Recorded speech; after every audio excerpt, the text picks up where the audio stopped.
Praise lord అండి అందరికీ.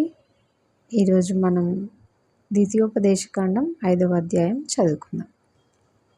మోషే ఇజ్రాయేలీలందరినీ పిలిపించి ఇట్లనెను, ఇజ్రాయేలీలారా, నేను మీ వినికిడిలో నేడు చెప్పుచున్న కట్టడలను విధులను విని వాటిని నేర్చుకొని వాటిని అనుసరించి నడువుడి. మన దేవుడైన యెహోవా హోరేబులో మనతో నిబంధన చేసెను. యెహోవా మన పితరులతో కాదు, నేడు ఇక్కడ సజీవులమై ఉన్న మనతోనే ఈ నిబంధన చేసెను. యెహోవా ఆ కొండ మీద అగ్ని మధ్య నుండి ముఖాముఖిగా మీతో మాట్లాడగా మీరు ఆ అగ్నికి భయపడి ఆ కొండ ఎక్కలేదు కనుక యెహోవా మాట మీకు తెలియజేయుటకు నేను యెహోవా నాకు మీకును మధ్యన నిలిచి ఉండగా యెహోవా ఇలాగూ సెలవిచ్చెను. దాసుల గృహమైన ఐగుప్తు దేశంలో నుండి నిన్ను రప్పించిన నీ దేవుడైన యెహోవాను నేనే. నేను తప్ప వేరొక దేవుడు నీకు ఉండకూడదు.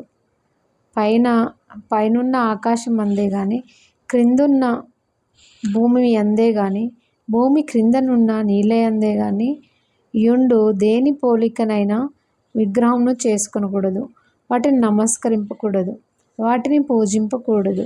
నీ దేవుడైన యెహోవా నగు నేను రోషం గల దేవుడను. నన్ను ద్వేషించు వారి విషయంలో 3-4 తరముల వరకు తండ్రుల దోషమును కుమారుల మీదికి రప్పించుచు నన్ను ప్రేమించి నా ఆజ్ఞలు గైకొని వారి విషయంలో 1000 తరముల వరకు కరుణించువాడనై ఉన్నాను. నీ దేవుడైన యెహోవా నామము వ్యర్థంగా ఉచ్చరింపకూడదు. యెహోవా తన నామమును వ్యర్థంగా ఉచ్చరించు వానిని నిర్దోషిగా ఎంచడు. నీ దేవుడైన యెహోవా నీకు ఆజ్ఞాపించినట్లు విశ్రాంతి దినమున పరిశుద్ధంగా ఆచరించుము. 6 దినములు నీవు కష్టపడి నీ పని అంతయు చేయవలెను. 7వ దినము నీ దేవుడైన యెహోవాకు విశ్రాంతి దినము. దానిలో నీవైనను నీ కుమారుడనైనను నీ కుమార్తె అయినను నీ దాసుడైనను నీ దాసి అయినను ఎద్దైనను నీ గాడిద అయినను నీ పశువులలో ఏదైనా నీ ఇండ్లలోనున్న పరదేశి అయినను ఏమీ చేయకూడదు. ఎందుకంటే నీ వలె నీ దాసుడును నీ దాసియును విశ్రమింపవలెను. నీవు ఐగుప్తు దేశమందు దాసుడవై ఉన్నప్పుడు నీ దేవుడైన యెహోవా బాహుబలం చేత చాచిన చేతి చేతను నిన్ను అక్కడ నుండి రప్పించినని జ్ఞాపకం చేసుకొనుము. అందుచేత విశ్రాంతి దినము ఆచరింపవలనని నీ దేవుడైన యెహోవా నీకు ఆజ్ఞాపించెను. నీ దేవుడైన యెహోవా నీకు అనుగ్రహించు దేశంలో నీవు దీర్ఘాయుష్మంతుడవై నీకు క్షేమం కలుగునట్లు నీ దేవుడైన యెహోవా నీకు ఆజ్ఞాపించినలాగున నీ తండ్రిని నీ తల్లిని సన్మానింపుము.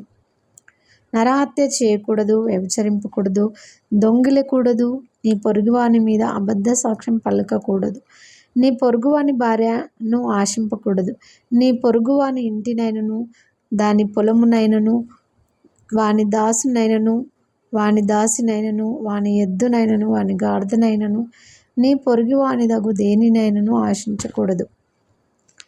ఈ మాటలను యెహోవా ఆ పర్వతం మీద అగ్ని మేఘ గాఢాంధకారముల మధ్య నుండి గొప్ప స్వరంతో మీ సమాజమంతటితో చెప్పి 2 రాతి పలకలను వాటి వ్రాసి నాకిచ్చెను. ఆయన మరేమీ చెప్పలేదు. మరియు ఆ పర్వతం అగ్ని వలన మండుచున్నప్పుడు ఆ చీకటి మధ్య నుండి ఆ స్వరమును విని మీరు అనగా మీ గోత్రముల ప్రధానులను మీ పెద్దలను నా యొద్దకు వచ్చి మన దేవుడైన యెహోవా తన ఘనతను మహాత్మ్యమును మాకు చూపించెను. అగ్ని మధ్య నుండి ఆయన పర్వతమును వింటిమి. దేవుడు నరులతో మాట్లాడినను వారు బ్రతుకుదురని నేడు తెలుసుకొంటిమి. కాబట్టి మేము చావనేలా ఈ గొప్ప అగ్ని మమ్మను దహించును. మేము మన దేవుడైన యెహోవా స్వరము ఇక వినిన ఎడల చనిపోదుము. మా వలె సమస్త శరీరాలలో మరి ఎవడు సజీవుడైన దేవుని స్వరము అగ్ని మధ్య నుండి పలుకుటకు విని బ్రతికెను. నీవే సమీపించి మన దేవుడైన యెహోవా చెప్పినది యావత్తు వినుము. అప్పుడు మన దేవుడైన యెహోవా నీతో చెప్పినది యావత్తు నీవే మాతో చెప్పిన ఎడల మేము విని దాన్ని గైకొందుము అని చెప్పితిరి. మీరు నాతో మాటలాడినప్పుడు యెహోవా మీ మాటలు వినను. అప్పుడు యెహోవా నాతో ఇలాగూ సెలవిచ్చెను, ఈ జనులు నీతో చెప్పిన మాటలు నేను విని ఉన్నాను. వారు చెప్పినదంతా మంచిదే.